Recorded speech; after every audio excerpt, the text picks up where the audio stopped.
শাস্তি তো আমরা ওদের দেবই। আচ্ছা আচ্ছা ঠিক আছে, কিন্তু এখন অনেক রাত হয়ে গেছে, তাই আপনারা সবাই বাড়ি যান। আমরা সবাই সকালে ঠিক করব যে এই বাচ্চাদের কি শাস্তি দেওয়া হবে। এমন কোনো শাস্তি যা ওরা সারা জীবন মনে রাখবে এবং শিক্ষাও পাবে।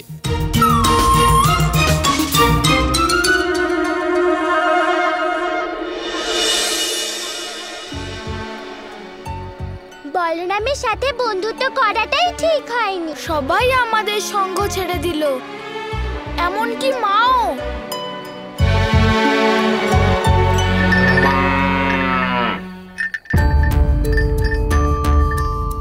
সুরভি ছাড়া শাস্তি যাই পায় না কেন, আমরা সবাই মিলে ভাগ করে নেব। আর আজ থেকে বলরামের কথা একদম মানব না। আজ থেকেও আমাদের প্রধান নয়, আজ থেকে বন্ধুত্ব শেষ। সবাইকে আমার সাথে একমত? হ্যাঁ, আমরাও একমত। হ্যাঁ, আমরা সম্মত। যখনই দেখো তখনই ও ছোট গোপালকে বিপদে ফেলে। হ্যাঁ ঠিক বলেছো, আমাদের সব কথাই বলবে গোপাল বলেছে, গোপাল বলেছে এই বলেই মানিয়ে নেয়। গোপালের সাথে ঠিক হচ্ছে না, ও কত সরল। আর ওই বলরাম চঞ্চল আর দুঃসাহসী।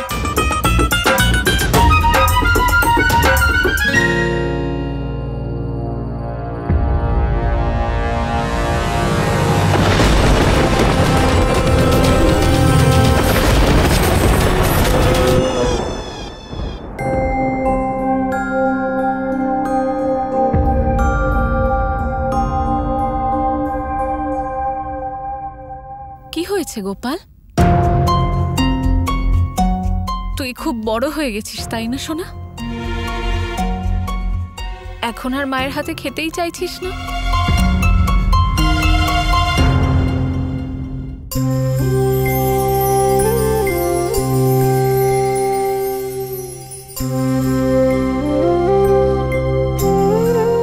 গোপাল, মায়ের হাতে খেতে চাস?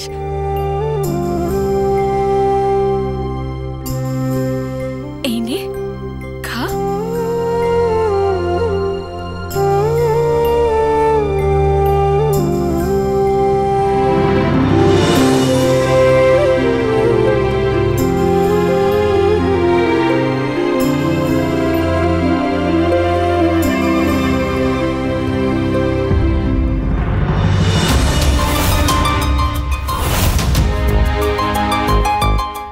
জানিস গোপাল, আজ ওই বিশাল গাছের মাঝে তোকে বসতে দেখে তোর মা খুব ভয় পেয়ে গেছিল রে। আমি একটা কথা বুঝতে পারছি না, তুই একা একা ওখানে গেলি কি করে? তোর এই দুষ্টুমি দেখে কখনো কখনো তোর মায়ের এটা মনে হয় যে আমি তোকে কি বলি। কিছু বলে না মা, তোমার গোপালকে এভাবেই ভালোবেসে দাও। সবকিছু ভুলে গিয়ে আমার মাথায় শুধু একটাই চিন্তা ঘোরে, যে আমার সোনার যেন কিছু না হয়।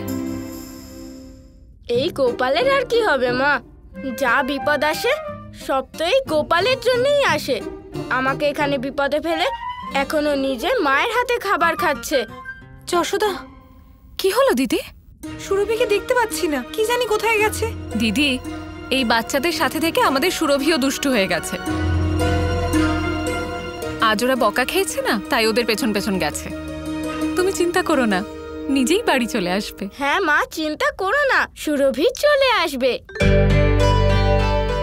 দেখো, বলরামও তাই বলছে। চিন্তা করো না। আচ্ছা, আমি গোপালকে খাইয়ে দিয়েছি, চলো আমি তোমায় কাজে সাহায্য করি। চলো। হ্যাঁ, চিন্তা তো আমার হচ্ছে দাদা। কিন্তু কেন? কারণ আমাদের দলকে শাস্তি পেতে হবে। তাতে তোমার কি গোপাল? কাল সকালে যা হবে দেখা যাবে। কাল সকালে যেটা ঘটতে চলেছে তার শুরু আজ রাত থেকেই হয়ে যাবে। দাদা, শাস্তিকে তো ভয় পেতেই হবে না।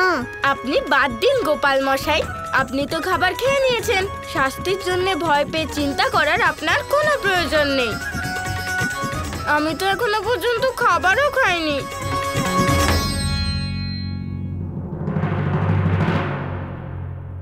শাস্তির জন্য চিন্তা করার দরকার নেই কে বললো? কাল কি শিক্ষা পাবো সেই ভয় তো মন থেকে যাচ্ছেই না। হ্যাঁ, তুমি ঠিকই বলেছো। সবকিছু ওই চঞ্চল প্রধান মশাইয়ের জন্য হয়েছে। কাজ করবে ও, আর দোষ আমাদের। হ্যাঁ, কাল যা হবে দেখা যাবে। এখন সুরভির বিষয়ে ভাবো, ওকে কে নিজের সাথে নিয়ে যাবে? আমি নিয়ে যাব গোপালের প্রিয় গরুকে। ওর প্রিয় বন্ধুই সামলাবে। প্রিয় বন্ধু? তুমি কি করে প্রিয় বন্ধু হলে? হ্যাঁ, তুমি কি করে? আমি কেন ওর বন্ধু হলাম না? আরে তোমরা দুজন কেন? সবার থেকে বেশি আমি ওকে বন্ধু মনে করি। গোপাল আমার প্রিয় বন্ধু, বুঝলে? সুরভিকে নিয়ে যেতে চাইলে যাও, কিন্তু এইরকম অনর্থক কথা বলো না, নয়তো। আচ্ছা আচ্ছা, ঠিক আছে।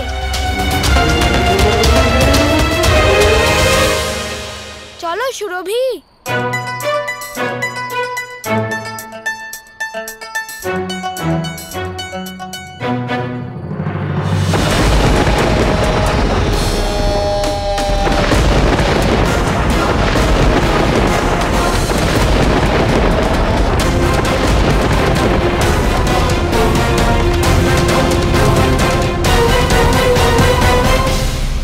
আরে এ কি, সুরভিকে কেন সঙ্গে করে এনেছো? আজ রাতে আমরা কি সুরভিকে আমাদের সাথে রাখতে পারি? হ্যাঁ ঠিক আছে, আজ সুরভিকে আমরা আমাদের সঙ্গেই রাখবো।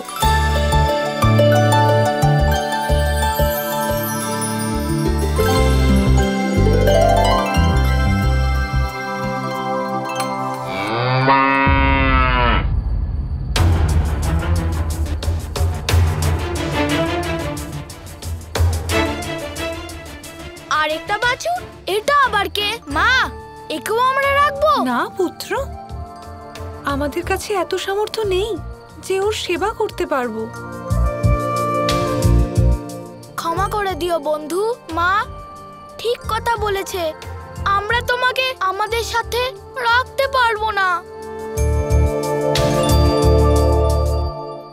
তবে আমরা একটা কাজ করতে পারি, আজ রাতের জন্য আমরা ওকে আমাদের সঙ্গেই রেখে দিই। কাল সকালবেলা যখন আমরা সুরভিকে ফেরত দিতে যাব, তখন ওকেও আমরা ওদের কাছেই রেখে আসবো। ঠিক আছে, এ তো খুব ভালো কথা, কারণ এবার আমি প্রমাণ করতে পারবো যে গোপালের প্রিয় বন্ধু আমি। ও গরুদের খুব ভালোবাসে, আর আমাদের দলে ওর পছন্দের উপহার সবার আগে আমিই দেব।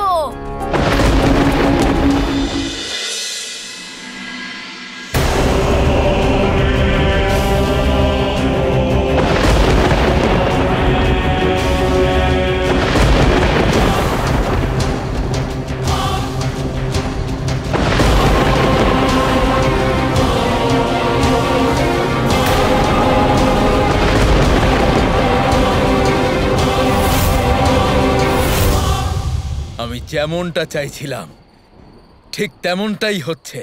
প্রবেশ তো সঠিক স্থানেই করেছি, এবার সামনের রাস্তাও আমি ঠিক বের করে নেব। শুধু একবার গোকুলের সমস্ত গরুর মধ্যে প্রবেশ করার একটা সুযোগ পেয়ে যাই, শুধু একবার। গোকুলের সমস্ত গরুরা সাবধান হয়ে যাও, কারণ তোমাদের কাল এসে গেছে বৎসাসুরের রূপে।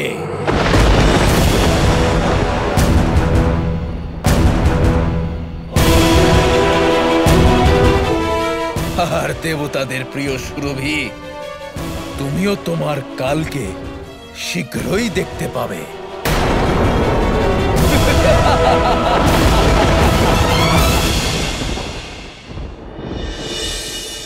এই সমস্ত সমস্যার বিষয়ে সত্যিই আমরা অবগত নই, তাই জন্য আমাদের এই সমস্যাগুলির ওপর নজর রাখা উচিত। কিন্তু আমার পূর্ণ বিশ্বাস আছে যে আমরা সবাই মিলে সমস্ত সমস্যার সমাধান করতে পারব। প্রধান মশাই, সবার প্রথমে আমাদের গরুর চারণের যে সমস্যা তার কথা ভাবতেই হবে। ঠিক বলেছ, গরু চড়ানোর জন্য আমাদের অনেক দূর যেতে হয়, আর সেই জন্য অন্য কাজ করার মতো আমাদের হাতে সময়ই থাকে না।